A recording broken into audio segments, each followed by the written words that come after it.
Officers will direct you to the nearest exit from the meeting room onto the car park. Thank you. Right, start then. Item 1, apologies for absence, please. Yes, Chair, apologies for absence have been received from councillors Biederman, Denton, Youssef, Ledby, Milton and Renshaw. Thank you very much. Do we need to approve those or? No, don't normally need Not to for read. apologies, No, okay. Item 2, to approve as a correct record the minutes of the meeting held on the 30th of June 2023, pages 5 to 10 attached. Move. The seconder, please. Thank you. Thank you. So all those in favour? Show. Thank you. It's unanimous. Thank you very much. Item 3, items brought forward which in the opinion of the chair should be considered by the meeting as a matter of urgency. I have received nothing. Item 4, declarations of interest. I've received none unless Any further? Good, okay, that's it, thank you. Item 5, to agree the agenda between Part A and Part B. There is no Part B, so we'll continue with Part A and we have a single item agenda today. Item 6, Licensing Act 2020, Licensing Act 2003, Policy Review, pages 11 to 56. And you should have seen the report. There are a couple of recommendations on the report. Moving through at 2.1 and 2.2. I'd like to pass over to Katie, please. Thank you very much. Before I go into the report, I would just like to welcome a colleague who's on day 2. I came back. Well, it's Charlie Northcote, Charles, royal name. And just wanted to welcome him here today. He's coming along just to really see what we do in the licensing committee, and it's a face that you may well come to recognise if you come down to us in licensing at any point. Charlie, do you want to give a little brief intro for those that didn't know you before? People. I, up until 6 weeks ago, I was a police officer, retired. My last role within the police that I did for about 4 years was community safety PC, so I was downstairs, part of the community safety sort of liaison between the police and partners, so council here and council at Torridge, and so I did a lot of the homeless with Tash and her team, and I was the antisocial behaviour lead for the Northern Devon, so we had a lot of that within our legal big teams and things like that. Did quite a bit with the PSPO and that when that came in. So yeah, so I guess my role has been very partnership focused with certainly like with the neighbourhood policing that I've done over the years. But I retired, and you know this came up and interviewed, and Katie and Jeremy made the decision to employ me. We'll see in the coming months in the end whether that was a wise decision. But yeah, Welcome. good to see you. Yeah, so in what capacity is it? Charlie's engaged as a licensing police officer. So we'll be working alongside Casey and Shirley, and so that was great news. When you see Charlie's background, it's real Yeah, great. Quite excited by that. Yeah, but I'd let you know and let them know. Well, good news. I'm sure Casey and Shirley will whip me in the shape. Yeah, so moving on, without further ado, item 6 is in respect of the Licensing Act 2003 policy. We're legally obligated to have policy in place, and this policy will last for a period of 5 years, obviously, unless it's reviewed prior to that. We've obviously done a number of reviews of this policy since the Act came into use, and these aren't massive amendments by any stretch, but there are a number of amendments proposed, and you'll see before you in your Appendix A a track changes policy, which just highlights some of the changes that we're proposing to go out for consultation on. So this is by no means the end. We're going to propose to go out for a 6-week consultation on this, and the legislation under the Licensing Act is really quite prescriptive. So it says we've got to consult with the members of the licensed community, the public, and it dictates exactly who we send letters to, etc. And that includes obviously the responsible authorities under the legislation, for which there are quite a number. We've met with police colleagues from our police licensing team, funny enough yesterday, and just ran through some of the bits and pieces that we were proposing, and they're happy with those, and they've made a number of suggestions, a couple of the legislative bits in respect of, I think it was dispersal orders there. There was one addition, perhaps for the minute or a suggestion, when we were having this conversation yesterday, that in part of the report where we talk about initiatives that the local authority would be supportive of, and so we've got a section on Ask for Angela, which some of you might know about. It's something that you'll see sometimes posted, particularly in female toilets and licensed premises and so on, where you can use a closed word of, can I get Angela, or the person would ask for Angela at the bar, or to a member of staff, and then discreetly get them perhaps a taxi home, or give them some form of support. Then the other initiative that we wanted to also mention was in respect of what they're branding now as a Little Legend, but we wanted to perhaps just call it designated driver schemes. And so we wanted to just put a paragraph in the policy to say we'd be supportive of those types of schemes where licensed premises would offer soft drinks to someone that would be acting as a designated driver. I didn't necessarily want to use the term Little Legend, because obviously this policy will last for 5 years, and I don't want it to be out of date when we get to sort of year 2 or 3 down the road. So it's trying to future-proof that as much as possible. But I would like to mention that if members are content with this recommendation, to include reference to designated driver schemes, and perhaps for the minute you'd like to know which section that is. It was near the end. Yeah, it's near the end. I'll make it here. 18, or 18.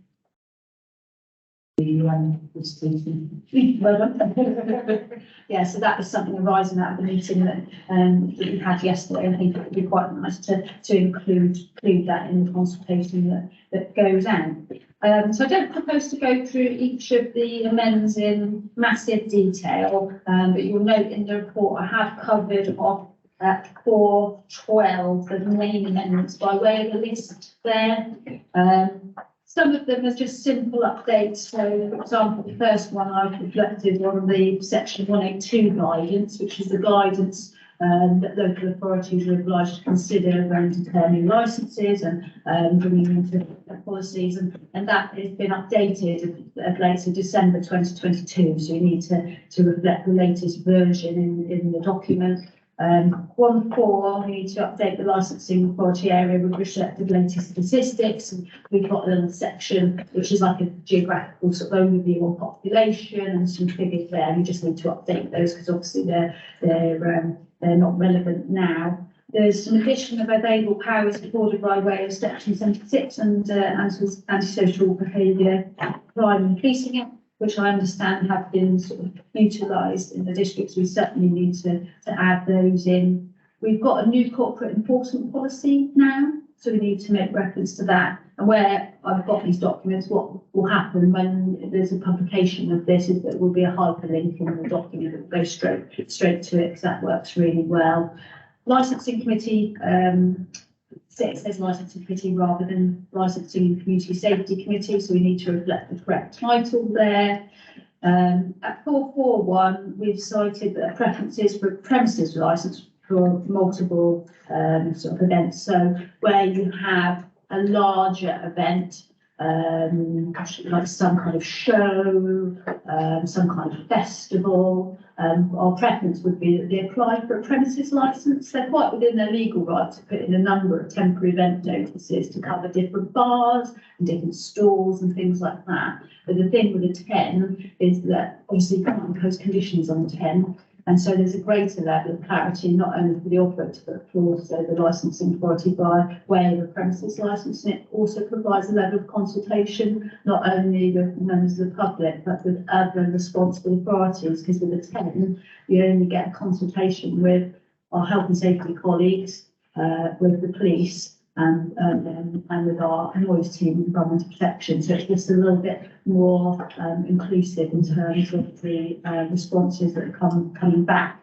We can't stop someone applying for multiple tents in a field or some location like that if it's best of all, but we just wanted to put that would be our preference. I think we have lots of parties across the country with a similar stance on that. 452, we wanted to reflect the new public space protection orders. They used to be referred to designated public place orders, and we used to have 5 or so of those across the district. They're only Barnstaple and Ilfracombe town centres covered by the PSPOs now, and obviously the legislation's changed, and we need to reflect that. 455, we wanted to provide a bit clearer advice on deregulation of live and recorded music. So we've added some paragraphs really which just mirror the Live Music Act and the deregulation order. It's quite complicated actually in terms of when live music or recorded music would actually be licensable. And some licenses will cite that there's a license for live or recorded music, but actually between certain hours up to 11 o'clock at night, in certain circumstances, it might not be licensable at all because of this deregulation. So we've added in a couple of paragraphs to try and make that much clearer as to what isn't licensable. Those of you that perhaps sat on a recent hearing, and I think anybody will and the last one that we had, the woodpecker, that was kind of a sort of conversation because there was an application for a review of that premises licence, but actually what they were reviewing wasn't licensable, so it's a kind of a strange situation. 4, 5, 6, there's an update to that section in respect of the duties on local authorities and applicants pertaining to the Immigration Act, just to provide a link to the Home Office employers' right to work checks and support and guidance. 516, this is to reflect the learned experience of issues with licensed premises. We had a review application again, whereby there was someone behind the scenes running the premises, which had that person wouldn't ordinarily been able to get a licence because they had relevant convictions under the Licensing Act. So they were using a front almost to run the premises behind the scenes, and there was a high level of concern about that premises from the police. They then chose to review that premises licence. The licensing authority revoked that licence. And there was then an appeal which they traded quite lawfully for quite a significant period while the magistrates heard that appeal, and then the licence was revoked formally because the appeal was I think the legal term. Okay. Their appeal was The appeal it wasn't their appeal against our decision was picked out. refused. It was refused. Yeah. I don't know the legal term. It was refused, and obviously that licence was revoked. So, in some instances, the police, in exceptional circumstances, might have comment that they didn't want an individual to be a DPS at a licensed premises because of crime and disorder issues. And this paragraph that we're inserting is very supportive of the police if they have that level of concern, because of the experience that we have in that particular event of late. 5.2 is to reflect a new form of representations. You don't have to use the form of representations. I think we discussed this last time. Councillor Williams, we mentioned this form of representations in the last meeting, didn't we? What we're doing in this is just to seek some extra comments really on whether people like the form, whether there's anything we could do to improve it, because it's a new form for us. 5.4 is an update to the section on mobile, remote internet and other deliveries, and really that's just to provide some example conditions. It's certainly not a blanket list. We have also a pool of conditions on our website. It's got lots of different examples, and people can just choose the ones that they feel are relevant to their business to provide a really good application. So we're just providing some examples in the document with the people down that route of including them within their operating schedules. 9.4 74 sets out the stance taken by the authority in respect to protecting children. Again, provides an example there where the authority would consider refusal or revocation in the first instance where test purchase finds venue for selling age restricted products to children. And moreover, in the section 11, we're going to choose to consult on the addition of psychoactive substances. The stance taken by the authority where persons seem to be using or selling those. Can't say that we've had any particular issues in North Devon, but nonetheless, if we don't include that and make our policy with regards to if we can, I don't want it to be sort of famous last word scenario. 15, we can set out examples of mitigating measures to reduce any disturbance to residents by way of beer gardens and outdoor spaces. Again, it's one of those situations where just because a premises has a beer garden or a garden area doesn't mean to say that it would be licensed, because the consumption of alcohol isn't a licensable activity. And we've currently got issues around that, so we just wanted to be clear over the things that measures that can be taken to reduce any potential disturbance. For example, ceasing sort of use of those areas at 9 o'clock, or moving patrons inside. Section 16, there's an amendment to temporary activities section there. There's some legislation which came into effect following the pandemic. There's quite a lot of deregulation of license regulation. So we have payment license come into effect, and we also have the extension of on sales to include off sales as a blanket. And the other one was in respect of temporary event notices, and there's some additional times that they can utilise. We just wanted to make that clear. It seems likely that they will carry on also for the next year, but we can't say that for definite yet. Section 17, we're going to reflect on the fact we've got a pub watch now in Barnstable, which is really good news. We work quite closely with a licensing consultant we've got called Lee Staples, who some of you would perhaps recognise the name. And we had our first meeting, not massively well attended, but we had 9, which was a really good start. We've got someone that's nominated themselves from the premises in Barnstable, Fever, the DPS there, to chair those meetings going forward, and that will be really good. We had a conversation yesterday about banned persons and so on, and that would link to this pub watch group to facilitate sort of circulation of details in a GDPR compliant fashion. So that's really good news, and something we hope that other areas would follow as well. Already covered that section 18 in terms of insertion of initiatives, and obviously we're wanting to add a designated person and driver schemes in there. 23, enhancing information available to licence holders in respect of their duties to equality. And finally, 24 is just some suggestions in respect of contact details. And we can make the suggestion, but it won't necessarily mean that everyone will comply with it. But the more email addresses that we can get that are correct in terms of circulation of our community, circulation to our licensed community of newsletters and so on, the better. It's working really well in carriage. In Private Harbour, we've mandated those because we can do in our policy. It's slightly different. We have a much greater hand in our interpretation of the legislation and how far we go in this policy, where we're a little bit more restricted in the Licensing Act. It's way more prescriptive, the legislation. We've got less of free hand, so I don't think we could go as far as mandating the provision of these, but we can make that suggestion. So I think that's a sensible one. So that's the list of amendments. As with anything with policy, what we're proposing is that we go out for consultation, we go for the 6-week exercise, and then that's brought back to a meeting here again. I think we've said 12th of the 9th.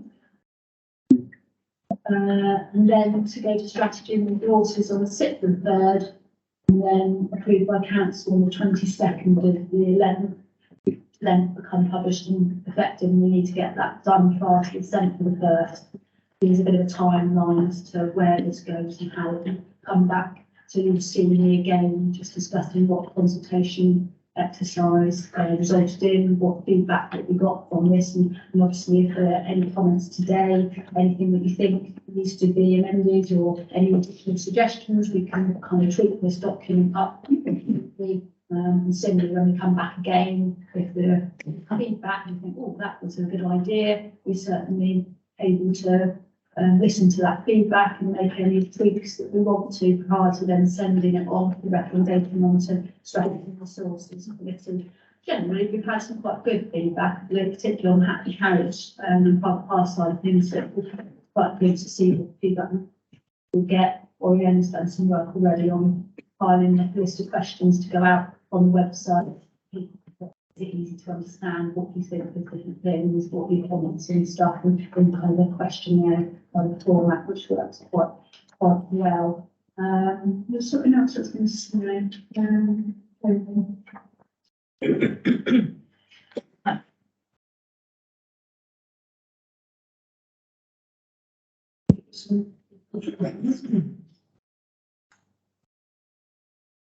I think that, yeah, it's the drinking schemes that I was thinking at the start, but yeah, that would kind of conclude the amendments that we're proposing.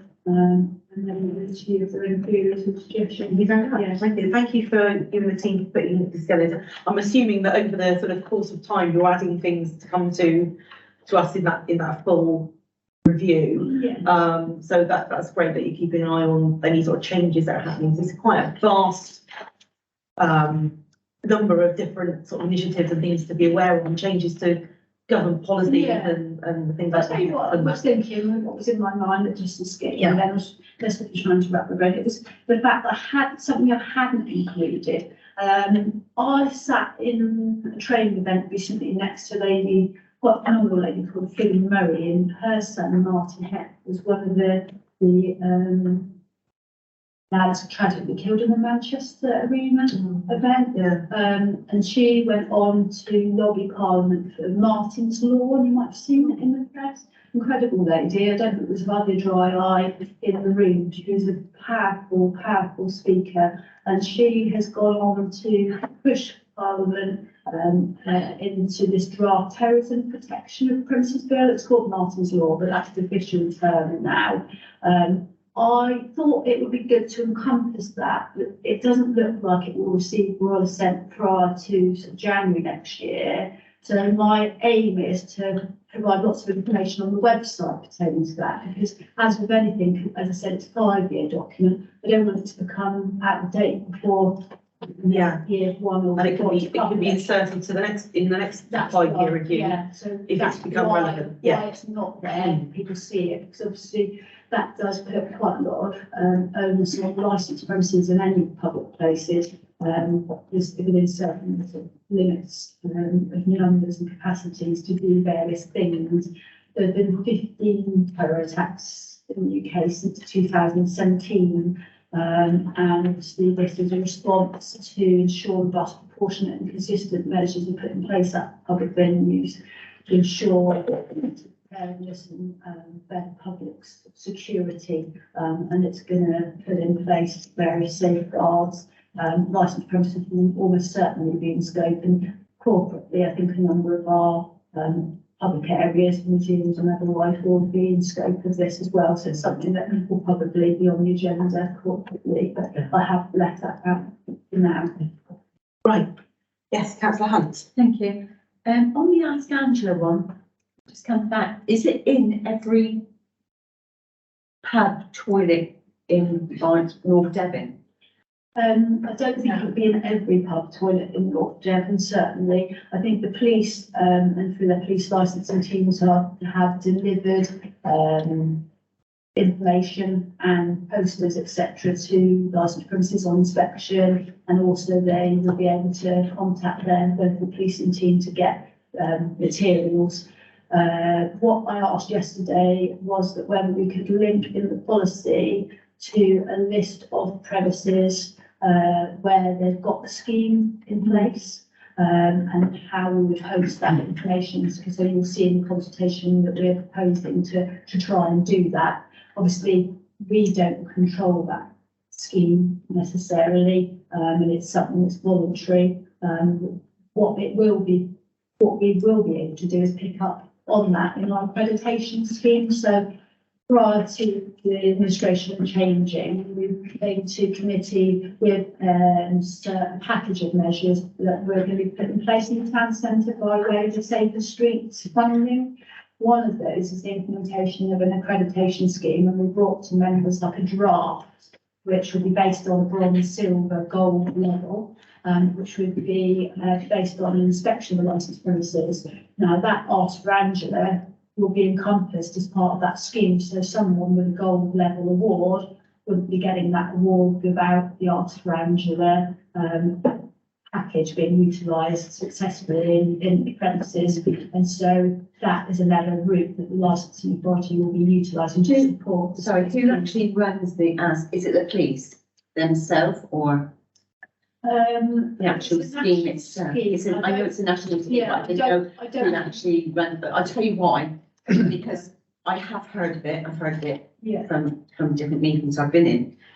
I've not seen it. The first time I saw a poster was actually when this last week I've been in the Isle of Scillies. Nearly every pub toilet, female toilet, had a poster up.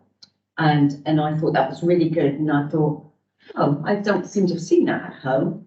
And I'm thinking it's something that we should, because more and more women will hear of date rape and all these things and domestic abuse and all that, that we perhaps should be promoting it more in female toilets.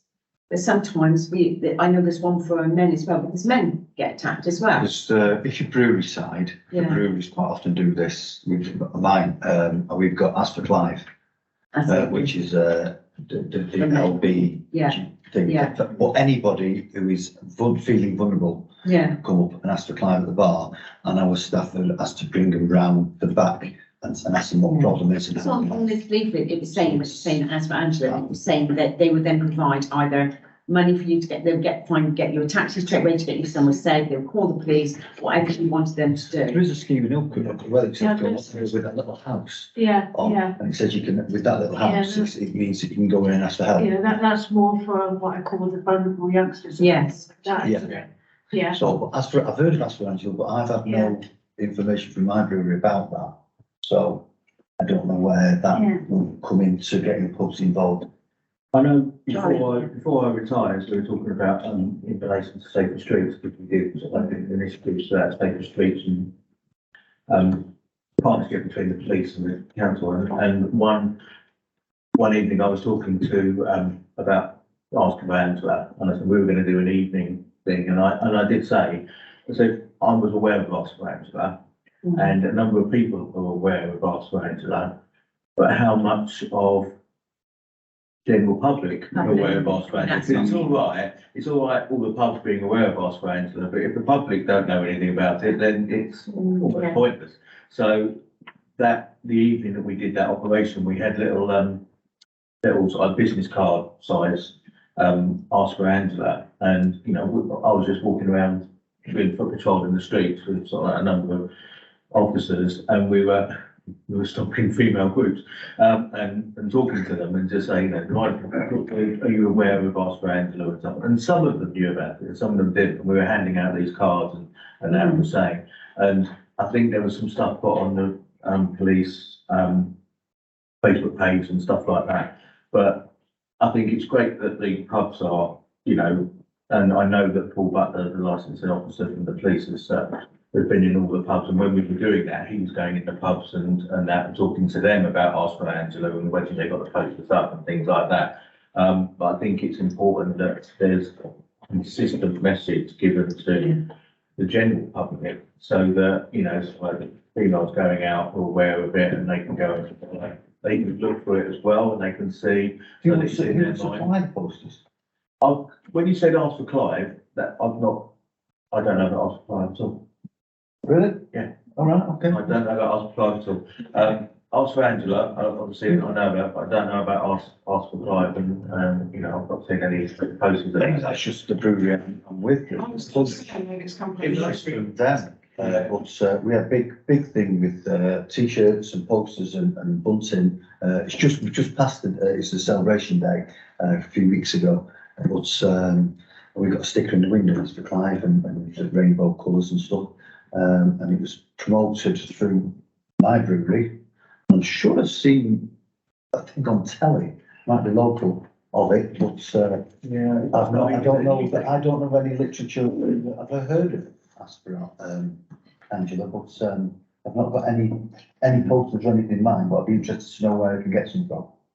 Yeah, Okay. the police will be able to get some posters, they will have posters, and there may be some downstairs in my old area, I think we might come down there, I'll go down and have a look. Thank you. Come down and have a look.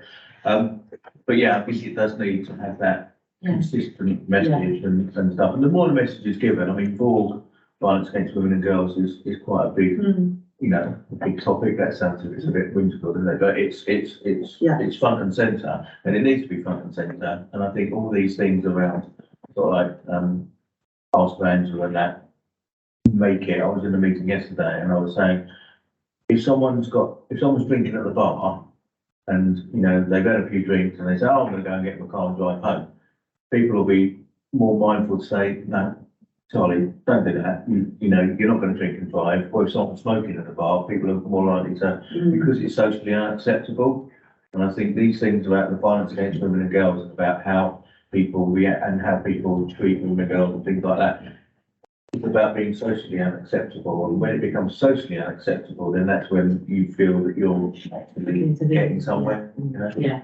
There's also, I've had a meeting the last couple of weeks with one of our officers, Claire China, about using some of the Safer Streets funding to go towards another initiative called, I think it's called Safe Space. I don't know if you spoke to her about it. Now, it's not necessarily just for licensed premises, it's for coffee shops and other, business premises in a town centre, which can offer asylum, if you like, for anyone feeling vulnerable. It could be a girl, it could be a boy, it could be a man, it could be anyone who's feeling vulnerable, if they're being bullied or anything like that they can go to. So that's currently sort of being looked at. So it's probably a bit behind for this sort of going to consultation, but it might be worth having a chat with Claire and finding out more about that initiative. Yeah. And I'm sure licensed premises, obviously, if they're open in the day, would be part of that as well. Yeah. So I have any more questions? Councillor Maskell. I was just actually going to raise that point. I've got the website here for safeplaces.org. Yes. I 6 months ago, I was asked by a parent in Braunton, her son was getting onto the school bus and he had to wait for the next bus to Staunton, and every night he was getting picked on and beaten up. And she had to move her job to Ilfracombe, so she wasn't able to be there for him. So I approached one of the local shops and said that I knew the lady and said, could he come and just sit with you while he's waiting for his next bus? She's like, yeah, sure, it would be really good. And then I looked into this scheme, but they sort of said that you really need to get the councils on board. So yes, that's currently happening. Yeah, so that would be really good. Yeah. And also, there's a charity called Stand Out Spiking, which is Exeter based, but they're getting sort of more and more known nationally. I did actually get them to come to Braunton, and they trained all of the pubs in the Braunton area. They all got a certificate to say that their staff had had training to notice signs of drink spiking, and giving them posters and things to make people aware, and they have these little tops that can go on the drinks. I think that might be another. We've mentioned anti-spiking initiatives in the section 18 in the policy. We, through the Safer Streets funding, secured funding then up to instructors, and they then delivered by way of these colleagues licensing these anti-spiking bottle pots in the premises in Barnstable through that scheme. So we've certainly made mention of that, and we'll be supportive of that. There's much more sort of good literature surrounding spiking and successes for these sort of different bottles. I think it's really great that you included that in policy. Okay, thank you. I don't know who put their hand up first. Councillor Hayward. Thank you very much. It's a very minor point, and I think it's a really good review. But I just noticed that paragraph 24(2), contact details, the first paragraph has actually got 3 grammatical errors in it, and I think it reduces the authority of the document if these things aren't tidied up. So I'd ask if somebody could take the time just to look through carefully and make sure that there aren't any obvious mistakes like that, because as I say, I think it reduces the authority of the document if things are not. Yeah. Which paragraph is it again, sorry? Paragraph 24(2), Okay. contact details. Oh, yeah. I think we certainly can look at that. Yeah. I know the staff are incredibly busy and under pressure, but Yes, another proofreading go through yes, would be absolutely, yeah. welcome. And that will obviously be done again before the final Yeah. draft, any, like, you know, the final version, won't it? So, Yeah. thank you for that. Thank you. Councillor Norman? Thanks. Moving on to Clyde, I've checked the internet, Clyde's run by a charity, Right, so just for information on it. yeah, And on to Angela, you mentioned, Katie, that I read it, but I don't know what it was now. You mentioned about you're supportive of Angela. What incentives are we giving us about being supportive? Is it the The Safer Streets funding that I just mentioned, the council utilised that bid money to then secure funds for all these anti-striking bottom tops that Right. were delivered by the structural service. no, yeah, the Angela, is that the Angela same thing? That's That's sort of, fine. yes, I understand. Thank you, thanks for Ask that. Angela also, I think if pubs are open to ask Angela and then people are aware that they support that initiative, then it's going to be seen as a safer place for women to be, and therefore for their business model. Increase sales. It's getting, people are getting more attractive, and if you've got a pub that yeah. doesn't support it, I think that's where the. Well, Katie mentioned the accreditation awards, thing. didn't you, about, you know, if they do take on these initiatives, then that's another tick in the box towards another award, like a bronze or Bronze, yeah. silver, or whatever it might be. So, yeah, the better the award, you know, the more they're doing, isn't it? So, Yeah. okay. Councillor Maskin? Just on point 16.0, the amending temporary activities section.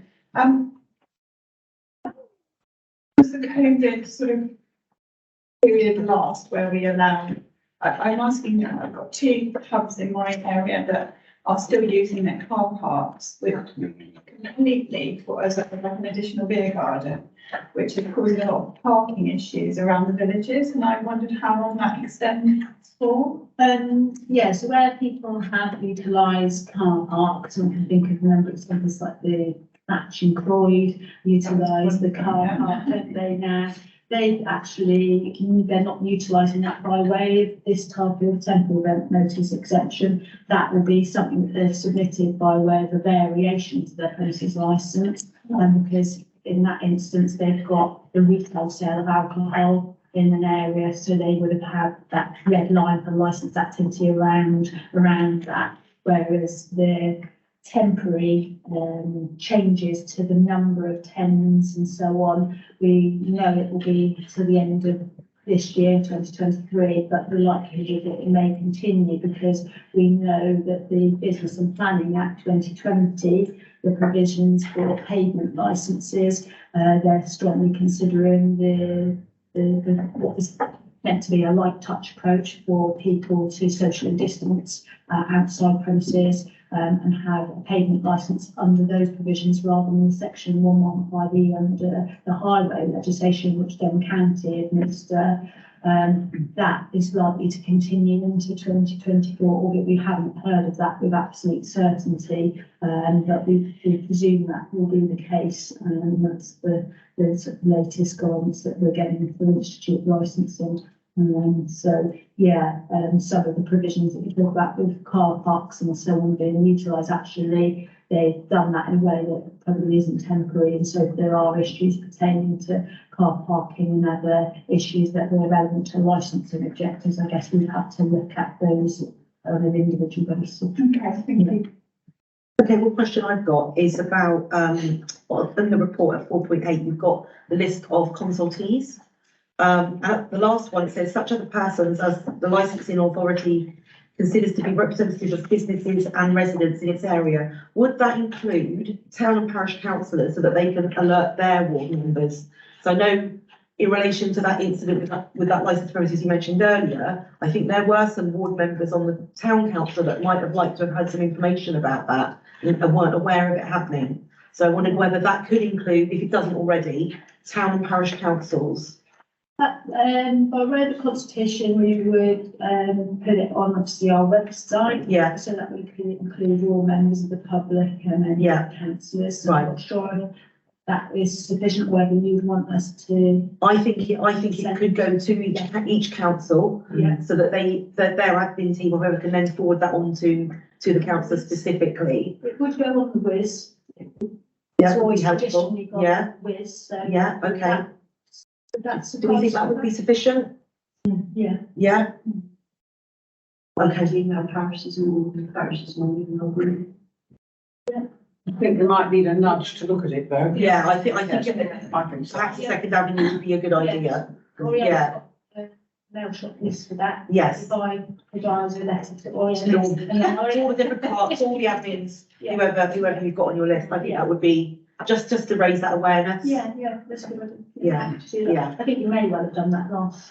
Okay, I can't say with actually Yeah. saying how we've done it, but I think you may well have done that. okay, thank you for that. And there was one other, my edits that I did on my, using my little pen thing have disappeared mostly. It was about deliveries. Now, I personally have never received alcohol in, like, say, a supermarket delivery. So I don't know if non-licensed premises are expecting to see ID. I presume they do at the door when they deliver. But obviously, I forget which point it was because I say my edits have gone. Yeah. But there was one there about licensed premises doing alcohol deliveries, which I wasn't even aware was a thing. And obviously, there's guidance now around expecting whoever's at the door to have some form of ID. Yes. Yes, so I just wondered whether supermarkets did that. Has anyone ever had bottles of wine delivered at home? Did they ask to see ID? I think it's only if you look on Yeah, the 25, operating sort of challenge 25. around 25, right, Yeah, okay. Supermarket. Yeah.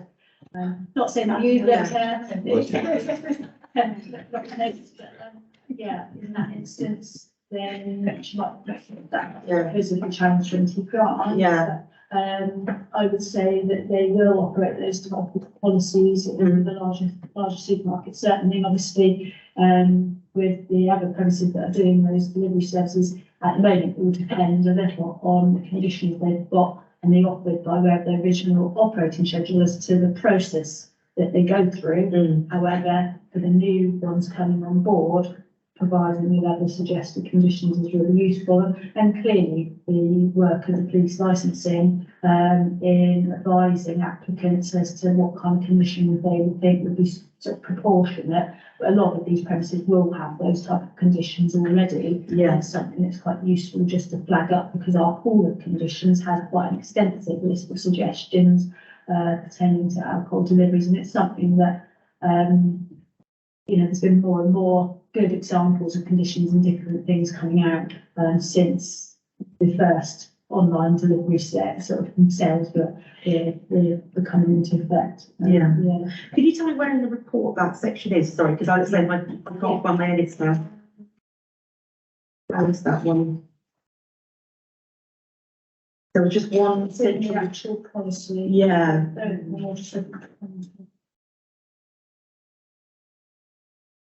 I think there was an omission of a word I wanted to have in, 35? page 35 or item point 35. Agenda page 35. Yeah. Oh, Yeah. right. It was in page 36. Most of it. Yeah. Yeah, that's it. Thank you. Right, so, oh yeah, that was it, yeah, my name is there, I couldn't see it. Right, so 5.4.2, it says there, persons who wish to run premises providing, should that say licensed premises, just to be separate from non-licensed premises, if that makes sense? was my query there, and I think it might have appeared somewhere else, but I don't know. Yeah, okay, yeah. Yeah, we can add the word licensed in there. Yeah. I wasn't sure if that repeated somewhere, I'll check and make sure. Yeah, it's double check that one. licensed. yeah. In section 5.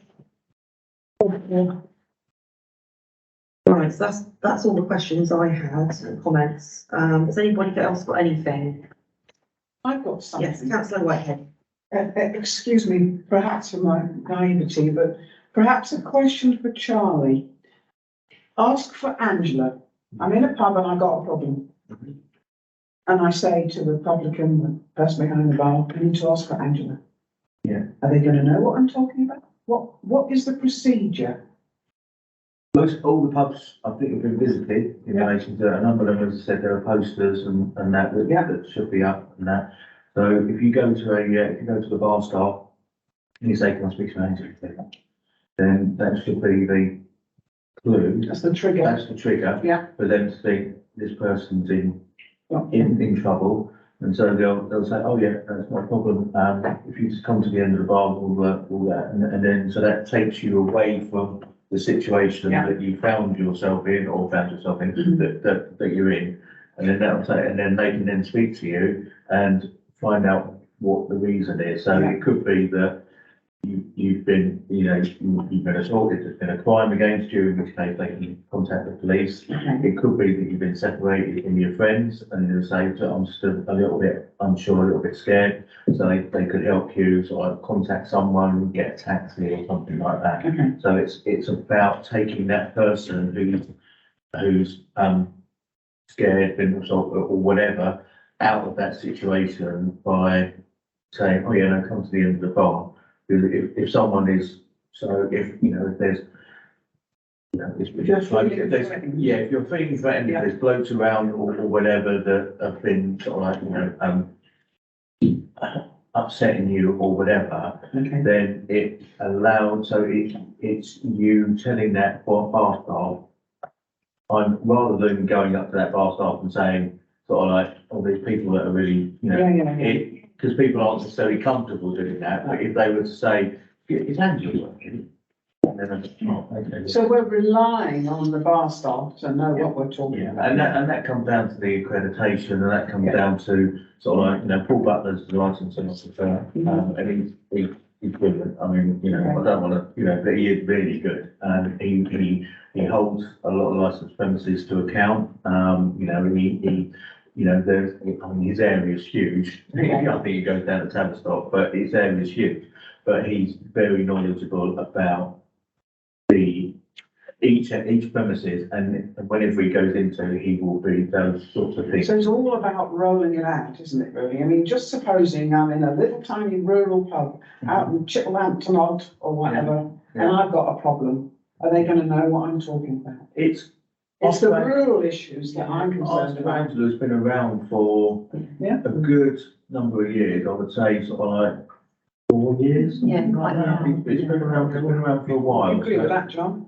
Pardon? You agree with that? Have you seen it in your premises? We haven't got that. No. I've heard about it, but Right. nothing's ever come up. But we've got another version Yes. for anybody who is feeling threatened or has an issue to ask for Clive. Okay. That's what we got. We got a sticker on that in the window as you come in. So we've got things like that, and we have. So that's one way of. So it's all about the rollout, isn't I it? like the way for the female side of it, because they're more vulnerable, I think, in licensed premises. So in ladies' toilets and things like that, I think it would be good for me. I would like some posters to train the staff up to recognise that. Because I go downstairs, so they come down and. At the moment, I say it's not working. As I said, it is about rollout, it is about awareness. Well, I've got 5 very Right, rural excuse me, parishes, excuse so I'd me. like some posters. Right, I think we need to, this conversation could be, Yes. completely outside. Yeah. Okay, councillor Hunt. Yeah, what I was gonna say is, we've all got wards. It'd be a good idea, just go to our own pubs to start with, and just ask them about it. Are your staff trained up? Do you need any posters? That's how it starts, and then we've all got wards, and if we all did it, we'd cover the whole of North Devon. Yeah. Yeah. Okay. Okay, thank you. Right, any further questions? Right, I'm going to bring you back now to the report then. So we're going to be voting on the recommendations. 2.1, to consider the draft revised Licensing Act 2003 statement of licensing policy found in Appendix A, which we just discussed. This is a track document, yeah, you know that. And then 2.2, instructs that the Public Protection Manager, Katie Nichols, commence a process of public consultation on the above draft revised Licensing Act 2003 statement of licensing policy as detailed in this report. So do I have a proposer? Do I have a seconder? Thank you very much. All those in favour, please show. And that's unanimous. Thank you very much. Okay, thank you very much. Yeah. Yeah.